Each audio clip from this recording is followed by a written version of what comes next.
around since their mom will only be back in the evening. The young man heads to the local bathhouse, where he is surprised to find a scanner lock on the lockers as he tries to figure it out. The constant beeping irritates a nearby man approaching the young man. The annoyed stranger is ready to scold him, but upon seeing him undress, he quickly changes his tone. Intricate dragon tattoos cover the young man's body, revealing his ties to the criminal world. The man's name is Taik, and today is his first day out of prison after serving 10 years for murder. By evening, Taik decides to visit his old friend Sean Mu. He finds him scolding his subordinates, seeing each other. The two are genuinely happy to reunite. Taik explains he stopped by only out of courtesy, bids farewell, and leaves. However, the seemingly cheerful friend isn't as thrilled as he appears. He orders his men to keep a close eye on the newcomer in town. Taik returns home and finally gets to see his mother. The woman is happy about his return, but his sister is less enthusiastic in the morning. He heads to the police station to check in and register his arrival. The officer recognizes him. They went to school together as kids. The cop advises Taik to leave the area, since the locals still remember and fear him. But Taik assures him there will be no trouble later. He visits a doctor asking to have the dragon tattoos removed from his body, but the doctor discourages him first. The procedure would leave scars all over his body. Second, it is extremely expensive. Meanwhile, his mother storms into the office of a local official, Cho. She demands that he leave her diner alone and stop sending his thugs her way. Later, Taik sits on the roof of the house, but his sister tries to chase him off, claiming it's her spot where no one else is allowed when Taik asks her to call him brother. She refuses afterward. Taik gets a job at a local auto repair shop one day. Two cops see him and start reminiscing about the past. It turns out that 10 years ago, Taik controlled the entire town, and no one dared to cross him. One day, the local boss and the remnants of his gang decided to challenge Taik, and he stabbed the leader in the chest. Taik was sentenced to 10 years in prison, and his two friends took over the town. However, over time, Cho arrived in town now. He is running for local office, but back then, he was managing a brothel. Gathering his strength, Taik pays a visit to the two town bosses and forces them to pledge loyalty to him. Now that Cho is aiming for the upper echelons of power and controlling the entire town, Taik's unexpected return home takes everyone by surprise. What's even more startling is his unpredictability. He has changed so much that no one knows what to expect from him. Now one day his school AG sister finds him at her school. TYC has decided to enroll and study his sister's teacher, turns out to be his ex-girlfriend. She and Taik take a walk together, during which he apologizes to her later. He catches up with his sister, who is admiring a multiplayer console through a shop window. She starts explaining how it can be used to watch movies and listen to music. Having spent years in prison, Taik is unaware of tech, iCal progress, and thinks she's joking. Suddenly, a young man hits him. The guy has been trying to court his sister for 2 years and doesn't like some stranger getting close to her. Shoving Taik into an alleyway, he beats him up while his cronies restrain the girl. He doesn't know how to get rid of this persistent suitor. The gang members also join in, assaulting Taik. However, they immediately stop when his torn clothes reveal his dragon tattoos. Taking advantage of the pause, Taik walks away without throwing a single punch in turn. Later, back at home, Taik's sister gives him ointment and bandages so he can treat his injuries next. We see Cho hosting a dinner celebrating his successful election to the city council.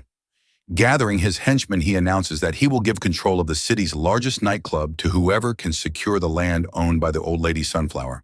One of the henchmen looks uneasy. Sunflower's son is Taik, their former boss, but the nightclub is a tempting prize for all of them. Nonetheless, the second henchman, Chanmu, decides to win favor with Cho, assuring him he will either negotiate with the old woman or bulldoze her shack. He is the only one unaware that Sunflower's son is their ex-boss and former king of the town. By morning, Chanu is already at the old lady's diner with his thugs. They storm in, ignoring Taik quietly having breakfast, and start trashing the place. They have no idea who is sitting at the next table when Chanmu himself walks in after his gang. He spots Taik and is struck speechless when the former boss grabs him by the throat and pins him to the wall. Chonmu is on the verge of tears. Only the old lady stepping into the room halts the altercation. The thugs quickly flee the diner, Later, Cho is informed about who lives in the old lady's house. He remembers Taik immediately after. All it was Tae who killed the town's previous boss. 10 years ago, paving the way for Cho's ambitions. The gangster orders his men to keep a close watch on the ex-convict and report every move he makes later. We see Taik and his sister sitting on the roof. They gradually reconnect and their interactions become more friendly. Taik teaches his sister math, while she in turn teaches him English. The next day, Taik gets his first paycheck and buys gifts for his mother and sister Hayu. In her usual manner, accuses him of trying to win everyone over, but later realizes she was wrong and makes peace with her brother one morning. She snatches Tai's notebook with his personal commandments, laughs at it, but promises to fulfill one of them.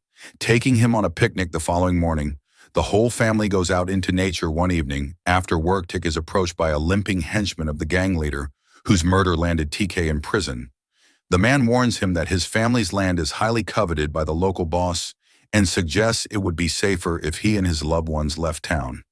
Their meeting is observed by criminals tasked with watching Taik, and they report this encounter to their superiors over tea. Chanam and his companion discuss why the limping man would meet with the former crime king. They conclude that Cho must have offered Tai control of the city's largest nightclub, the one they are competing for. This idea enrages the gangsters, and they decide to deal with their former boss once and for all. The next morning, Chan Mo and his crew show up at the diner again. This time, they are far less restrained. Forcing the old woman outside, they proceed to destroy the establishment. Hao runs after her brother, but by the time they return, everyone is gone. The family starts cleaning up the diner later. Tik goes to Cho's office and asks to leave their family and their land alone. After Taik leaves, the gangster decides to take action. Since Taik is on parole, he plans to provoke him into breaking the law and get him sent back to prison the next morning. A jeep pulls up to the repair shop, and the leader of the group starts a conflict that quickly turns into violence. Within minutes, the gang members are kicking both Taik and his boss. However, Taik refuses to fight back, avoiding the provocation and forcing the thugs to leave empty. Hand-handed that evening, Hayasuter shows up at the diner. He questions why the old woman adopted the man who killed her son. No one knows how he found out this secret, but he overhears the conversation. She had been the only one unaware of this truth. That night, the woman explains everything to Hiju. She tells her that Taik made a mistake in his youth and deeply regretted it, crying and feeling remorseful. She saw that he wasn't a bad person, visited him in prison, and eventually adopted him. Tasek realizes that after everything that has happened, he can no longer stay with the family. However, his sister, who comes to the roof to talk to him, asks him to stay. She tells him that when he killed the town's boss 10 years ago, who was her biological brother and frequently abused their mother, she was relieved that no one would hurt their mom again. She promises to call him her brother from now on, and once again asks him to stay the next morning. Tai's mother goes to Cho's office again. She tells him that she knows everything about what really happened. She knows that 10 years ago, Cho manipulated her son and TYC into a conflict, then deceitfully took over all the surrounding sunflower fields, and now he's targeting her land.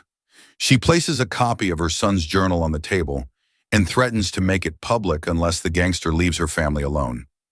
Cho's limping henchman overhears the conversation and later tells Tasik everything. Then we see the gang members playing ball with the high schooler who's been pursuing Hayu. Lingering nearby, the one who revealed the truth about Taik riding a motorcycle. He waits for Hiju to cross the street and speeding past hits her in the head with a brick. Later we see Taik and his mother at the hospital sitting by an unconscious Hiju. Bedside the next day, Taik goes to Cho and informs him that he and his family will leave in a few days. However, Cho demands that Taik give him something in return. His hand only then will he leave them alone. Taik agrees, and Cho orders his limping henchman to cut off his right hand. The henchman reluctantly serves the attendants.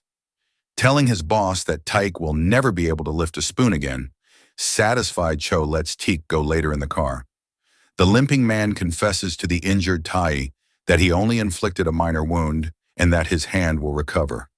It's his farewell gift. He advises Taik to leave town as quickly as possible. The men are unaware that at the same time Cho is issuing orders to the rest of his gang. While Taik is at the hospital with his sister, The thugs break into his mother's house, they kill her by hanging her signature on the land documents, and take the incriminating journal. The boss's task is complete that night. Tyke discovers his mother hanging in the noose after her funeral. A bulldozer demolishes their diner, flattening it to clear the land for a commercial complex, when his sister regains consciousness. Dyke cannot bring himself to tell her about their mother's death later that night. Alone at home, he breaks all his commandments. He drinks bottle after bottle and cries, remembering his mother. We then see the grand opening of an extravagant building. The future nightclub Cho appoints both of his henchmen as managers. The banquet begins, but another guest arrives. Sick, he allows only the limping henchman to leave the event unharmed. The gangsters are baffled by their former boss's demeanor, wondering how he can act so confidently with a hand they believe is useless, unable to either fight or defend himself. The first to confront Taik is the young thug who hospitalized his sister before the man can even swing his knife. A barely visible movement from Taik ends, with the thug's own blade buried in his side. Taik then sets the exit on fire behind him, cutting off any chance of escape for the gangsters. Cho sends everyone after him, men armed with bats attack, but Tasik moves straight through them, leaving a trail of bodies in his wake. The gangsters in front of Tesk grow fewer, while the bodies behind him pile up. Suddenly he faces the thug who hanged his mother. The man manages to land a knife in Task's side, but even this wound doesn't stop the demon. Tasik they have awakened the beast within him. Ignoring the knife, Task fights his way toward Cho. With relentless determination, he reaches him and kills him. Ending it all afterward, Task simply sits on the porch of the burning nightclub. He no longer wants or needs anything. The scene shifts to his sister. She successfully defends her thesis and sits in a park looking at a photo of their mother and brother, because remembering is what matters most through memory. Love continues to live.